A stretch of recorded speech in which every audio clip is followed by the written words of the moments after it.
The topic for today's discussion is types of measuring instruments or classification of measuring instruments. Let us see the first classification, which is mechanical, electrical and electronic instruments. We will start with mechanical instruments and their features. Mechanical instruments are more reliable and more suitable when the measurement is stable and static. Here measurement is nothing but the quantity to be measured. As the moving parts of these mechanical instruments are massy and bulky, inertia of these mechanical instruments will be more, and hence the time for measurement will also be more. This is the major drawback of mechanical instruments. Hence, these mechanical instruments are not suitable for dynamic and transient conditions. These are the features and drawbacks of mechanical instruments which allows them for limited applications in the measurement process. Now we will go for electrical instruments. Electrical methods of producing the output or generating the output from the detectors is very much faster when compared to the mechanical methods. But unfortunately, electrical methods, almost all electrical systems depend upon the mechanical meter movement by which the measurement time increases.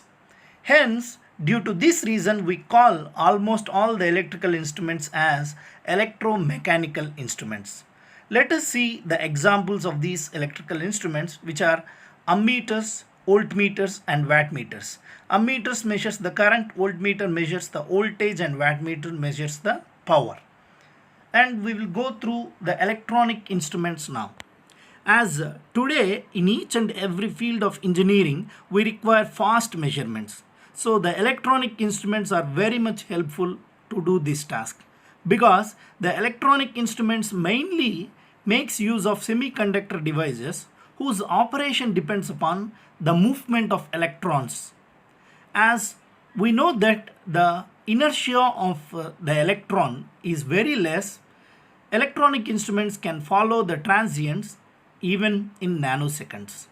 The examples for electronic instruments are cathode ray oscilloscopes and LCR meter. LCR meter is used to measure the inductance, capacitance and resistance. Now we will see absolute and secondary instruments. This is the second classification of measuring instruments. What are these absolute instruments? So these absolute instruments gives the magnitude of the quantity to be measured, which is the measurement, in terms of physical constants of the instrument. The examples for these absolute instruments are tangent galvanometer and Rayleigh's current balance, etc. Let us see what is this tangent galvanometer and how it works. A tangent galvanometer is actually an earlier current measuring device.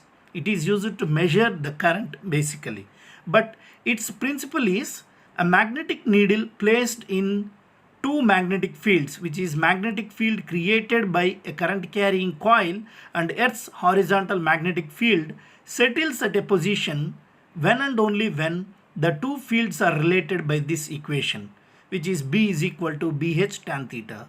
And we know that the magnetic field produced by the coil B is given by mu naught Ni by 2a from the basics of physics, where N is the number of turns, I is the current and A is the area of the coil.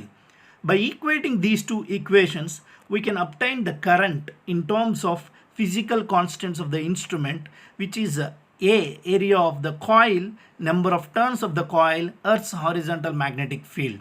So the current here depends upon the tangent of the angle made by the needle with Earth's horizontal magnetic field. Hence it is called as tangent galvanometer, which is used to measure the current.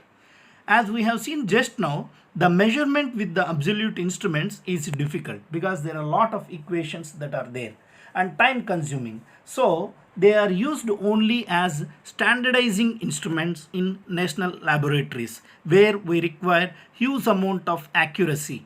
We don't bother about the time there. Secondary instruments, in these secondary instruments, the quantity being measured can be measured directly by observing its output. So these instruments actually are calibrated using absolute instruments or previously calibrated secondary instruments. This is the advantage of absolute instruments because they are of high accuracy. Because of the low cost and easy measurement process, secondary instruments are the most commonly used instruments everywhere. The examples for secondary instruments are pressure gauge, wattmeter, etc. Now we will see a classification of secondary instruments based upon the type of output it is generating, which is analog and digital instruments.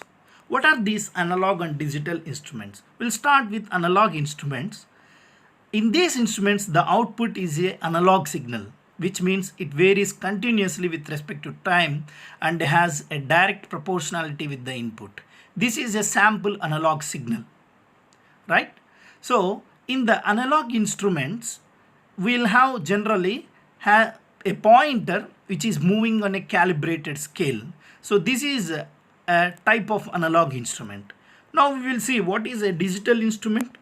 These instruments will have the output which varies in discrete steps and have a limited number of values, right?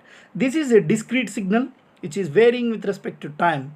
So the examples of these digital instruments are digital voltmeters and digital multimeters, which have a finite number of values and varies in a discrete manner. Now, analog instruments can also be classified into two types based upon the type of measuring method or type of comparison it is making. So direct measuring instruments are the instruments which will convert the energy of the measurement into the energy that actually actuates the instrument, and the unknown quantity can be directly measured.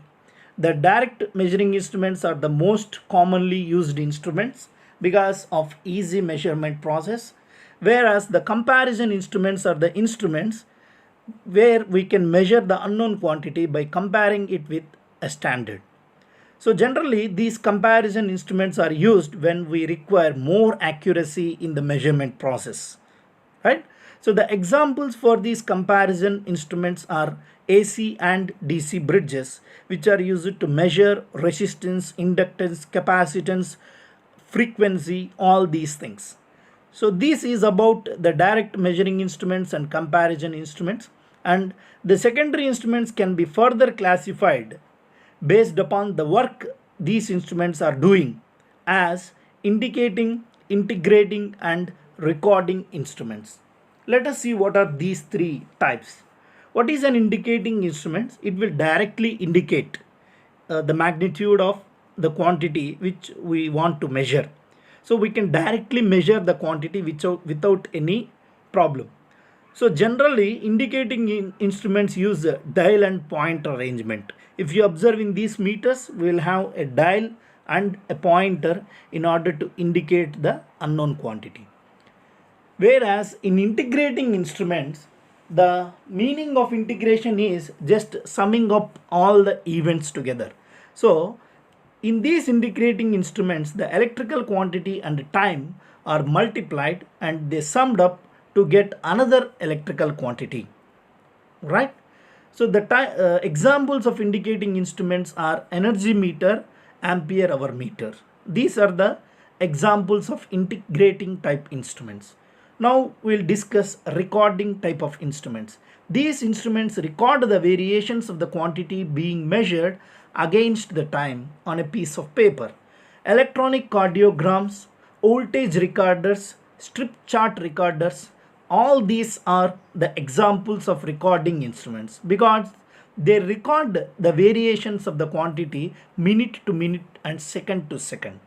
So another classification which we make, which is based upon the effect used in the instrument. We'll discuss about these effects in our next video, but as of now, see this tabular column will gives you a particular effect and the particular instrument which is using that effect. Go through this table. In the left side we have a particular effect, and in the right side the instrument which is using that effect. So this is another classification which is based upon the effect. So there are different effects like magnetic effect, heating effect, electrostatic effect, induction effect, Hall effect. Based upon the effect, we can also classify the instruments. If you observe this table, you can see this fact. And in the next video, we'll discuss about all these effects. So this is about the classification of the measuring instruments depending upon the various factors. If you really like this video on measuring instruments, please support me by providing a like, share and subscribe. So thank you very much.